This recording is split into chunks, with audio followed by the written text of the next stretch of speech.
Hello everybody and welcome back to part 3 of the Best in the Desert UTV Legends Championship Race Series. If you're new here, I'm Jacob and I work with the LASD Motorsports. To be a little more specific, I work with the off-road division of the LASD Motorsports, and to be even more specific, I work on the team that races the Polaris RZR. So as I mentioned, this is the third video of a 3-part series for this specific race that happened a few weeks ago. If you haven't watched the first 2 parts, I recommend you do to kind of just bring all 3 together and get a full feel for this weekend. Part 1 was like the prep day, the shakedown of the vehicle, all the prep work that has to go into before a race. Part 2 is going to be the actual race day itself, when the vehicle's racing. And right now we are watching part 3, which is sort of a recap and a debrief of kind of what happened during the entire race. I'm taking the dash cam footage that I set up on the vehicle so we can get like an onboard experience, and I can explain to you guys kind of how we climbed the ranks so fast during this race and how we got the position we got at the end of the day. So essentially this is sort of like a highlight reel of everything that transpired during this race. Now before we get into the footage, I want to talk about kind of how the race results work. As somebody who works in the pits and doesn't actually race, they were kind of confusing to me at first. And it was hard for me to understand why we got the position we did after doing as good as we did. I did some research after the fact, and it kind of makes a lot more sense now. Let me read from their website what they say about the positioning and the results at the end of the day. So it says on the Best in the Desert website, under the rules, event course section 3, the winner of each class shall be the entry that finished the race with the lowest elapsed time or the most laps within the event time limit. The entry must also meet all other criteria in order to be declared the official winner. So essentially, I think we had an hour and a half for this race. I think we started at 10:30 and it ended at 12, or we had to end at 12. And the way they do the results is whoever finished the most amount of laps. So I think the most in total was 6 laps. So here's the block of people who finished 6 laps. Within that block of 6 laps, whoever got the best time, and it goes kind of by time within that. Then you have the block for 5 laps, and then the time within 5 laps, so on and so forth. So I believe that's how they were doing the results. There's still a few factors that make it a little foggy for me, but I think I have a general understanding of how it works. So we were killing it in the beginning of the race, and we ended the race in a less than desirable position than what we had hoped for. So let's take a look at this dash cam footage and kind of see how everything unfolded throughout this race. Now, before I hit play on this, I want to kind of explain how we're staged. So there's about, I think, 6 rows of vehicles, and each row has 8 vehicles in it. And they're going to send us a little staggered so everybody's not getting clumped up on the infield here. So they're going to send the first row right here. You're going to see all 8 take off, and then they're going to give us, I want to say, about 30 seconds before they send off our row. We are in the second row. And if you look off to the right there where all those people are standing, that's where we, the pit crew, are standing watching them take off. So when they take off here, by the time they passed us, they were in a battle, second and third, back and forth for our row. By the end of this straightaway, once they hit the turn, get like the whole shot line, we're essentially third place, right behind Jacob from Evo Motorsports. He races for Evo Motorsports. Real nice guy. Go check out his Instagram. So right now we're 11th overall physically, and we're 3rd overall for our row, our specific row that took off. All the positions I'm going to be saying today are physical, not based off of time. So coming into the 3rd turn here is where things start to get interesting. First place apparently had mechanical issues, so he pulls off the berm right here. Jacob tries to not hit him and inevitably rolls his vehicle over. Not too bad though, he rolled it back over once everybody passed, and he got going again back into the race. So we pull ahead for first place in our row, and we are now 9th overall physically. I start doing a time lapse to kind of save us some time here, and I slow it down once we get to like the highlight sections, but we're coming up on the back side of the first row right now. This is 8th place in front of us, and we're going to secure that 8th place spot right now. We're going to break into the first row. So we are now 8th overall for the whole race. Gonna speed back up here.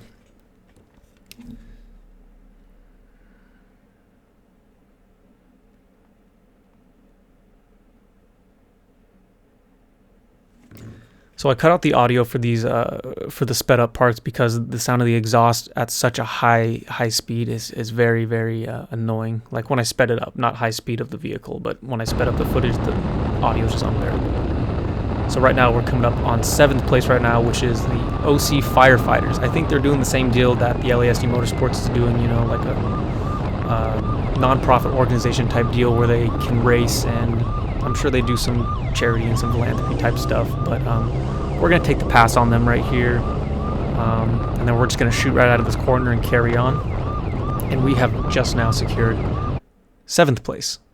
So we're 7th overall. Going to keep going at it. Something I noticed, though, in this footage is that they're taking these certain berms, they're going real slow and taking the inside of them, which is losing them some time. Not a lot, but I think they'd make up a lot more time carrying the speed through the bowl itself. And right here, we're going to snag 6th place now, going from 7th to 6th.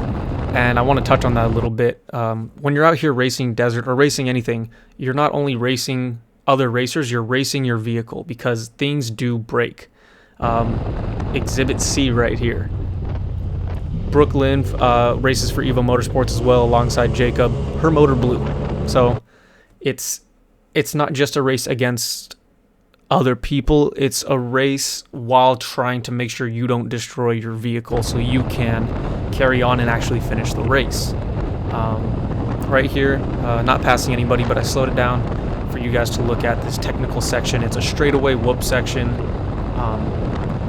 Probably the most difficult part of the course, I'd say, just from watching it. I'm not sure what the racers think, but if you've watched the episode 1 and 2 of this, you'll know that I talked about us not having the right shock setup.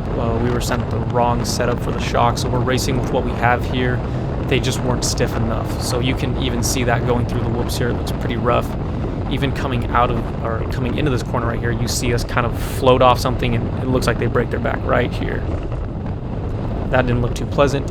So as I'm making this video right now, the shocks are off, getting worked on, getting revalved so they can be set up for the next race in a week and a half in Havasu. So for the rest of lap 1, almost the rest of lap 1, it's going to be a minute-long time lapse. We don't pass anybody, but I want you guys to see all of lap 1 so you can see what the course is actually like, get a feel for the course. I think this is a great beginner course, honestly. I was talking to Garrett when I was watching this footage, and I think if you're getting into racing, this course is really entry-level type stuff. Like, I would say I'd feel comfortable racing this on a dirt bike, and I'm not the most comfortable person on a dirt bike, given that I don't ride it as much as I'd like to. But while you're watching this time lapse, something that you could do is maybe subscribe to the channel, give it a like, and what I want you guys to do is let me know what you think about this style of video going on here, like showing you the dash cam footage, onboard footage, commentating over it, letting you guys know kind of what happened, giving you guys that onboard experience. Let me know what you think of this style. I thought it was a pretty cool idea. I like watching the dash cam footage, and I think you guys will too. So we're coming out of lap 1 right now, turning in closer to the infield. You turn in here. At this point, we've turned on our sirens, I believe, for this guy, letting him know that we're ready to pass. You pass the pits, and then you go right back into the infield. And we've had our sirens on this guy for a while, but he doesn't let up or let us pass, which is understandable, especially on the infield because, again, it's a competition. It's a race. I don't think there's a rule that says you have to get over for somebody, but it's more of a common courtesy thing. And given that we're not like a pro class or anything, we're not going to be as aggressive as some of the trophy truck drivers are when it comes to passing because we want to maintain our vehicle and make sure nobody's getting hurt. We snake in right here. He takes the hint. We get past him. And I think the part that really upsets me the most is the fact that I think our 4-seater does a lot better in the corners than the 2-seaters do. I think it's due to the long wheelbase. And we're able to stay lower and hug the ground more in these turns than the 2-seaters can. So it's just hard sitting behind that guy when we know that we can take these corners better and we're having to slow down for him. But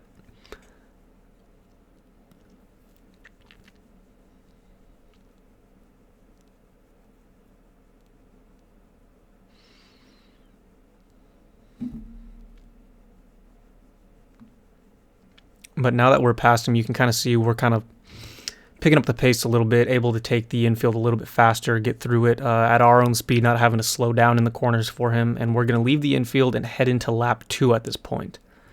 Now that you guys have seen the entire course itself, I'm going to start cutting out sections where there's no kind of highlight or moment to talk about here. And for lap 2, that's most of lap 2. All we did was trail somebody. You can't physically see their car, but we can see the dust cloud. But here we are coming back into the pit area again.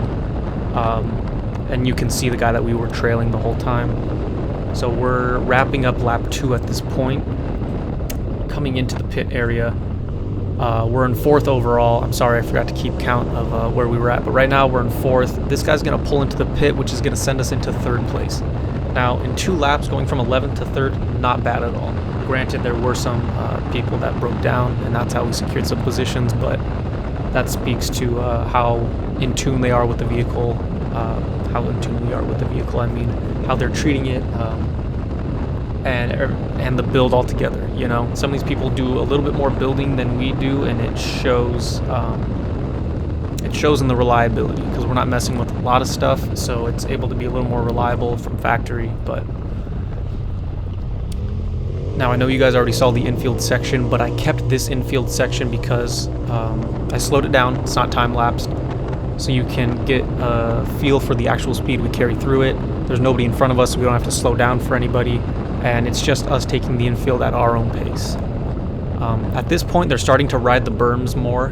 They're not taking the flat ground. They're not slowing down as much, which I really like. It's starting to save some time for us, and you can just carry that speed right through the corners, which I really like.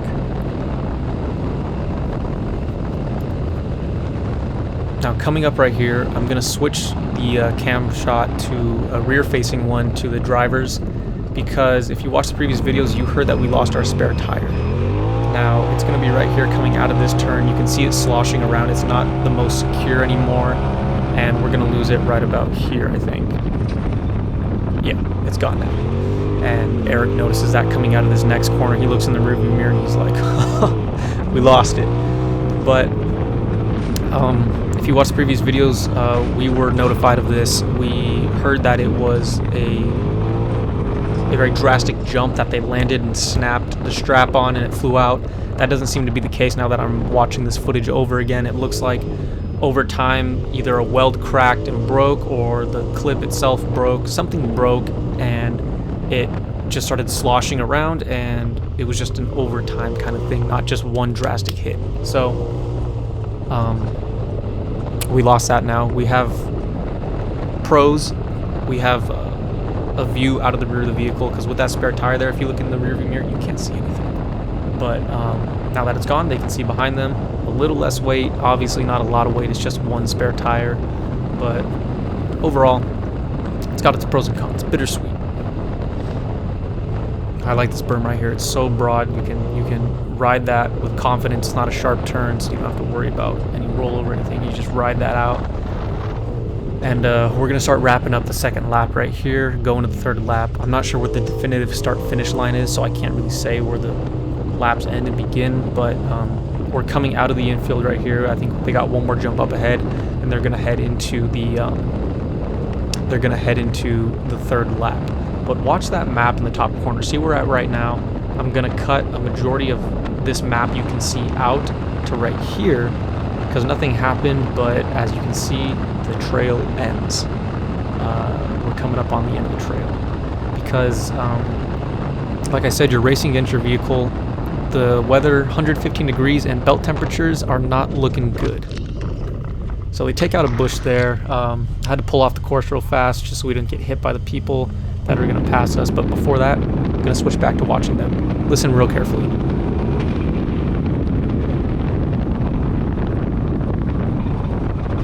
You can hear the belt blow. It kind of sounds like a rifle shot, but it is loud. It is audible, like over the engine and the exhaust. If you can hear that, that's how you know it's bad.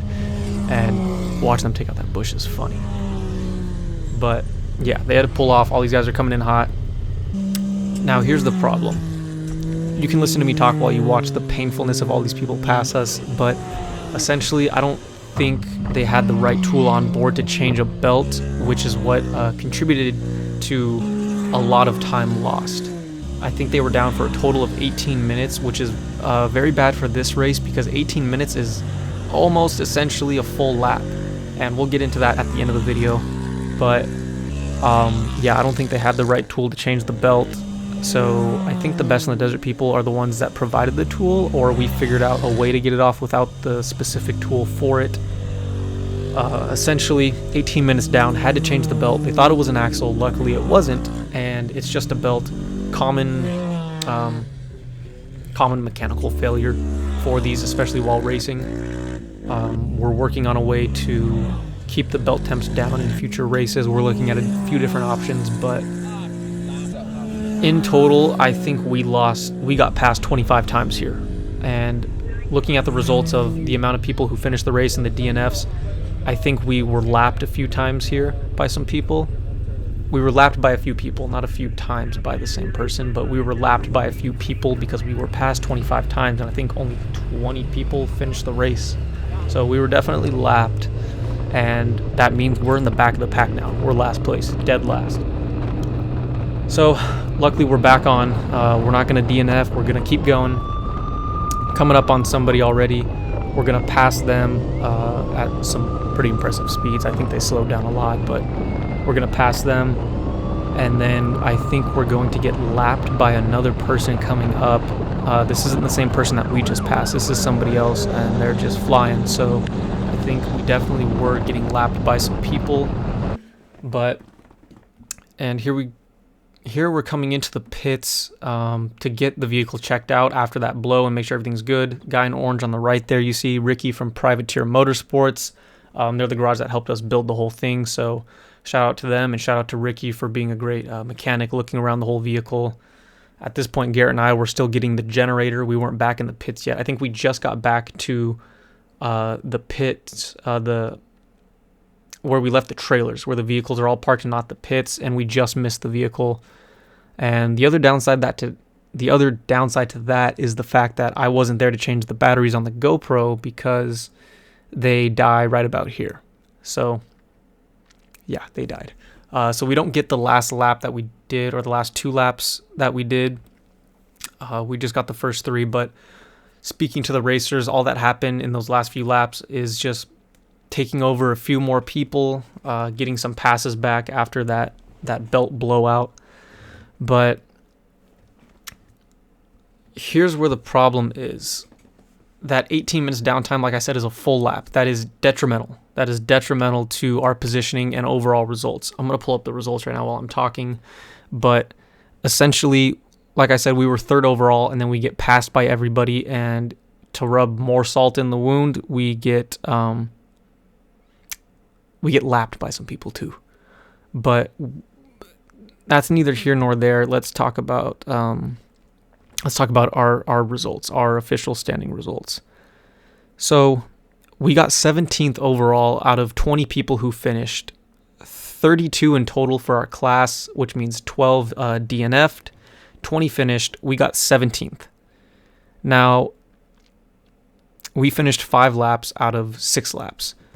And like I said, that 18 minutes is a full lap. Had we not blown the belt, or if, I don't know how fast one can change a belt, but if it was changed faster, we might have been able to get in that bracket of 6 laps and moved up to top 10. We would have been top 10 if the belt hadn't blown. But that's off-road racing. Things happen. You got to be able to adapt to it.